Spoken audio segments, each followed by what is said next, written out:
I'm Indy Nidell, and this is Out of the Trenches, where I sit here next to my chair of wisdom. Yeah, sure, next to my chair of wisdom at Justinian's desk with my kukri and my caltrops and answer all your questions about the First World War.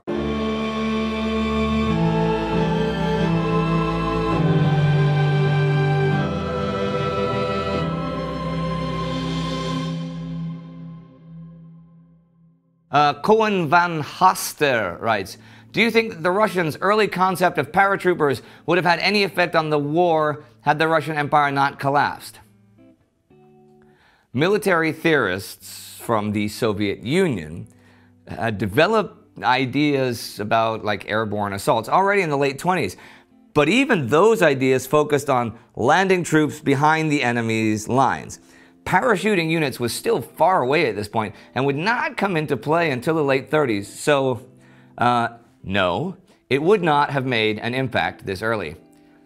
Although the Russian Air Force could deploy like their big Sikorsky Muramet bombers since 1914, the idea of dropping someone out of a plane and then expecting him to, 1, survive, and 2, fight was basically ludicrous because of a lack of technique and experience. That does not mean there were not any attempts.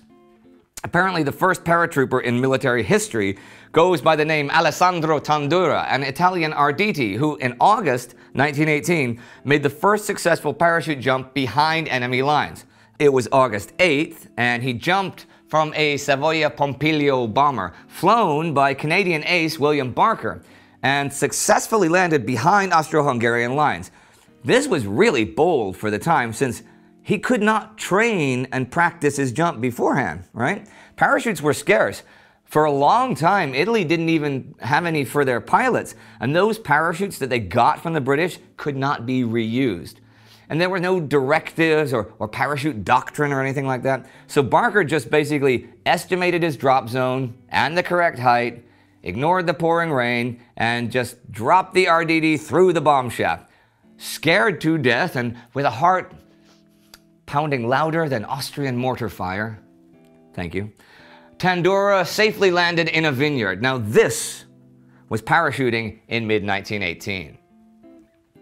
Jimbo Deathgrip, who is probably pretty soon to be like a Marvel Comics character. Like, you know, he's going to be like an X-Men villain, but he's going to be a happy-go-lucky one that kills people, but you sort of like him anyway. All right, Jimbo Deathgrip says, asks, can you tell us about Adrian Carton de Wiart? I've loved every video from India and crew, thank you. Well, Sir Adrian Carton de Wiart was so hardcore, he's probably even more hardcore than Jimbo Deathgrip, and he definitely deserves a spotlight in this program. So here it is, okay? He came from an aristocratic family in Belgium, possibly an illegitimate son of the Belgian king. He joined the British Army and fought in the Second Boer War, where he got his reputation as a real badass, right? As the Great War broke out, he fought in the little-known campaign in Somaliland against the dervish forces of the Mad Mullah, which somebody's going to ask me about soon now, I bet. During the fighting, he was shot not once, but twice in the face, severely wounded, losing an eye and an ear, but that minor flesh wound only slowed him down for a short while, and in late 1915 he was already on his way to the Western Front.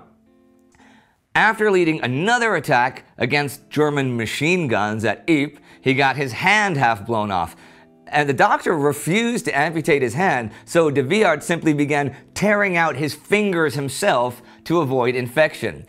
Going now fully pirate style with one arm and one eye patch, de Wiart was further promoted by British High Command, and then he headed into battle at the Somme in 1916 once more. He was shot through the head, well, and the ankle.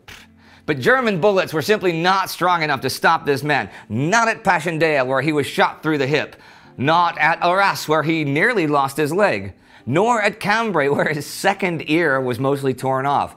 He had already received the Victoria Cross, but this did not prevent him from personally walking through the trenches and leading soldiers into the attack. The Germans certainly could not prevent him from doing what he, frankly, enjoyed doing. If you'd like to see a special we did about another World War I nutcase, you can click right here for our special about Baron von Sternberg. And you should like us on Facebook and follow us on Twitter.